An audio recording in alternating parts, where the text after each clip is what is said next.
Be ready for the dictation. Transcription number 36. Start. Madam Deputy Chairman, I welcome this opportunity to make a few observations during the discussion on the finance bill.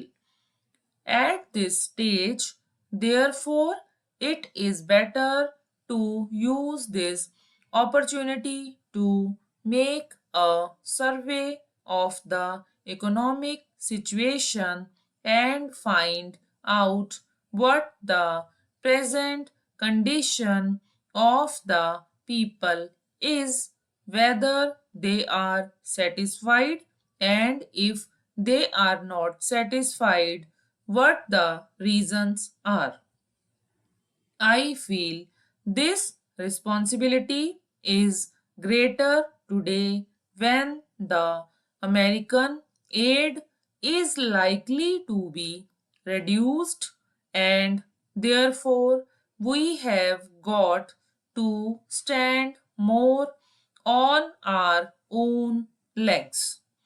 When the plan was set forth, there were three sources from which we hoped to get finance for the plan, namely our own resources from the revenues, loans within the country through savings, and thirdly, foreign help. The latter we need not discuss here. If we study the accomplishments of the plan and the resources that it has been possible to raise, we cannot deny that our expectations have not been fulfilled, and we have therefore to find out the reasons which have led to that situation.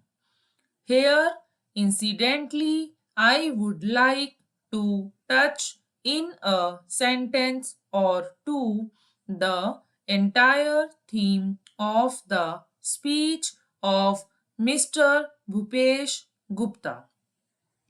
It is very easy to say this should be done or this could have been done from the opposition point of view, but I would like to ask him a question and he can reply to it later in some other speech, whether in Russia it would be possible for anybody not in the debate in the parliament but even outside to utter a single sentence against the government policy. In our democratic setup, we have allowed the people to criticize government policies.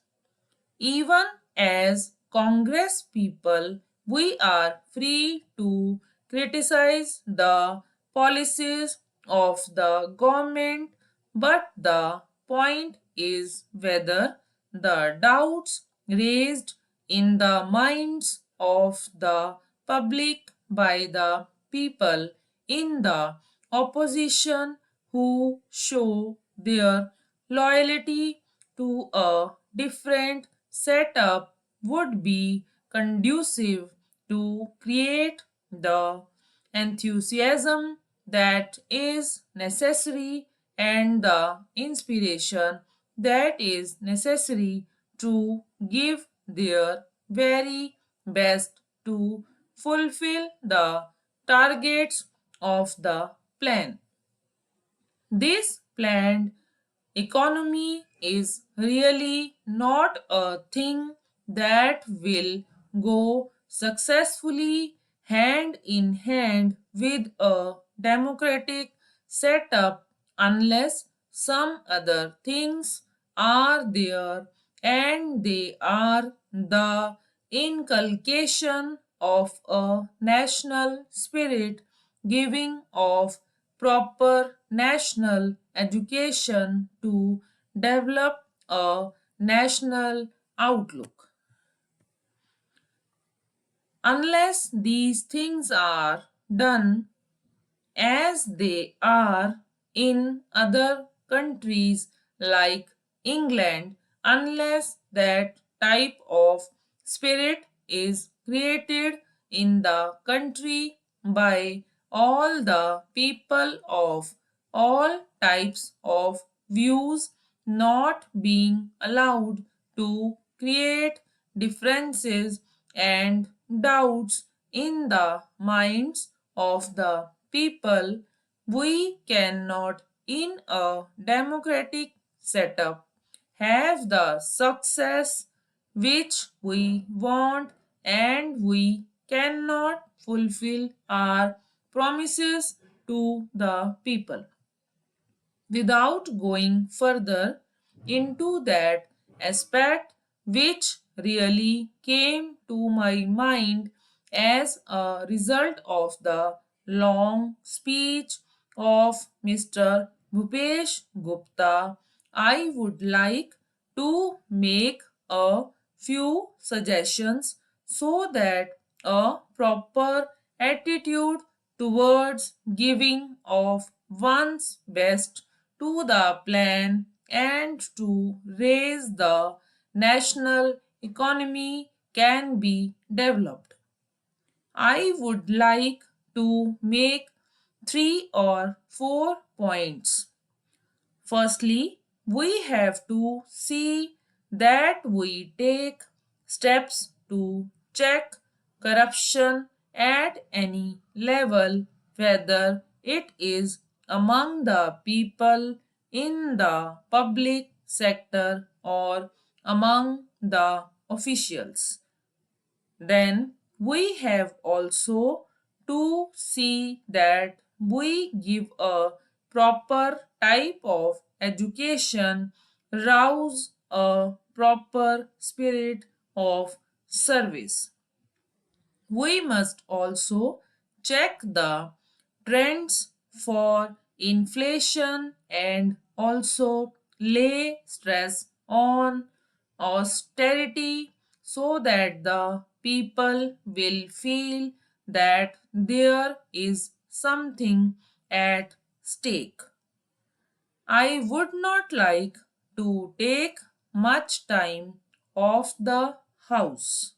The main problem in our country is the growing population, and in spite of all the efforts that are made to raise the standard of living and raise production, etc., the results are not as easily perceptible as they should have been. That is a separate problem by itself, but in spite of that, it is possible for the government to show better results if the government were to undertake immediately and see that some of the promises that are made, the acts that are passed, and the plans that are drawn up are properly implemented. I have been seeing this lacuna in the present position. Now the government have started a new ministry called the Coordination Ministry. It was very necessary because the plans of the different ministries sometimes were likely to go contrary to each other's aims. I do not want to go into details. For instance, take the question of the promotion of export. A commodity may be exported, but the price of that commodity in the country to the consumer may go on rising. Who is to see to that?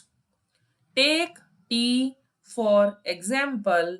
It had to be exported and nobody was there to see whether there was enough tea for consumption in the country and what was the price at which it was available to the consumer in the past.